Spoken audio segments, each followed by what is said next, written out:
Con la venia de la presidencia, compañeras y compañeros diputados, desde la primera Constitución de México independiente, la de 1824, los pueblos y las comunidades indígenas fueron injustamente excluidas del Pacto Nacional, bajo el argumento de que todos debían ser iguales ante la ley y que debían prevalecer los derechos individuales para terminar con el sistema de castas construido durante la colonia. Se dejaron de lado los derechos colectivos de las comunidades indígenas y se trató como iguales a quienes social y culturalmente eran diferentes. Por eso, a partir de la independencia, los pueblos y comunidades indígenas han librado una permanente lucha de resistencia en contra de la exclusión y la discriminación.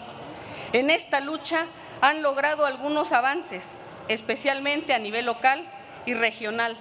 En el estado de Oaxaca lograron que la Constitución local de 1825 reconociera su derecho a gobernarse a través de la figura de República de Indios, con prerrogativas equiparables a los ayuntamientos.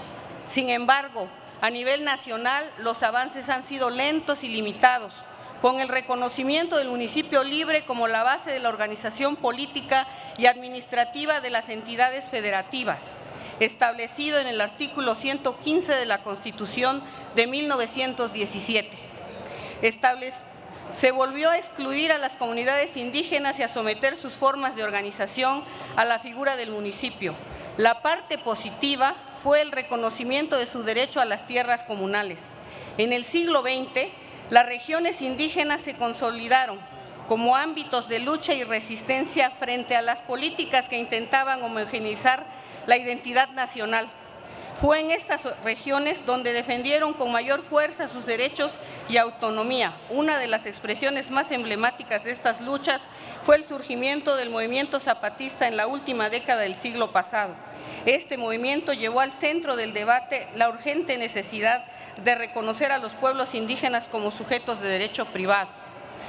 En respuesta al movimiento zapatista, en la reforma constitucional de 2001, se dio un paso importante al reconocer el derecho a la libre determinación y autonomía de los pueblos indígenas. Desafortunadamente, en la misma reforma se establecieron candados que dejaron sin esencia este derecho. Uno de estos candados fue el dejar en manos de las legislaturas estatales la determinación de la autonomía. El otro fue el considerar a los pueblos y comunidades indígenas como entidades de interés público, pero no como titulares de derechos y obligaciones jurídicas. Con estas medidas, la autonomía quedó seriamente disminuida. Afortunadamente, los cambios legislativos en las entidades federativas han permitido avances en el reconocimiento de los derechos indígenas. Por ejemplo, en el estado de Oaxaca, se avanzó en el reconocimiento de la Asamblea Comunitaria como forma de elección de autoridades municipales en la reforma de 1995 y en 1998 se reconoció a las comunidades indígenas como sujetos de derecho público y se estableció su jurisdicción. En reconocimiento de la policía comunitaria, las regidurías étnicas, las presidencias de comunidad y los municipios indígenas son también avances logrados en los estados de Tlaxcala, Guerrero, Sonora, Michoacán y Morelos. Estos avances son sin duda alentadores, pero no podemos ignorar que a nivel nacional seguimos en deuda con los pueblos y comunidades indígenas. Como legisladores nacionales tenemos la responsabilidad de reparar las omisiones del pasado y adecuar la legislación para que los derechos de estos pueblos sean plenamente reconocidos y respetados. Debemos asegurarnos de que nuestras leyes reflejen la naturaleza pluricultural y pluriétnica de nuestra nación. La riqueza de México radica en su diversidad y no podemos seguir negando los derechos de los más de 25 millones de mexicanos que se reconocen como indígenas y afromexicanos. Esta realidad nos impone una obligación moral y legal. Los pueblos indígenas no son solo una parte de nuestro pasado, son una parte viva y esencial de nuestro presente y nuestro futuro. Las comunidades indígenas están presentes en más de 60,000 localidades, principalmente en estados como Oaxaca, Chiapas, Veracruz, Estado de México, Puebla, Guerrero, Hidalgo y Yucatán. No reconocer plenamente sus derechos significa perpetuar una injusticia histórica que ha contribuido a los altos niveles de pobreza, marginación y vulnerabilidad. que enfrentan estas comunidades. De acuerdo con el Consejo Nacional de Evaluación de la Política de Desarrollo Social, Coneval, se estima que la población indígena en pobreza es de 77% y en pobreza extrema del 35%. Estos números no son solo estadísticas. Detrás de ellos hay vidas que sufren carencias, que van desde la falta de servicios básicos de vivienda hasta la falta de acceso a una adecuada educación, buena salud y seguridad social.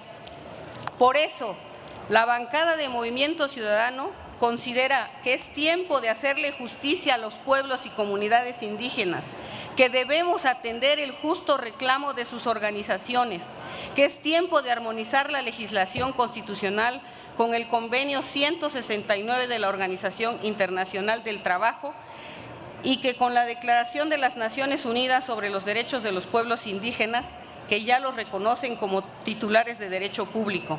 Como descendiente de padres y abuelos zapotecas, como originaria de uno de los estados con mayor población indígena y como parte de la bancada de Movimiento Ciudadano, me siento con el deber y la obligación de apoyar esta iniciativa para que de una vez y por todas los pueblos y comunidades indígenas sean reconocidas como sujetos de derecho público.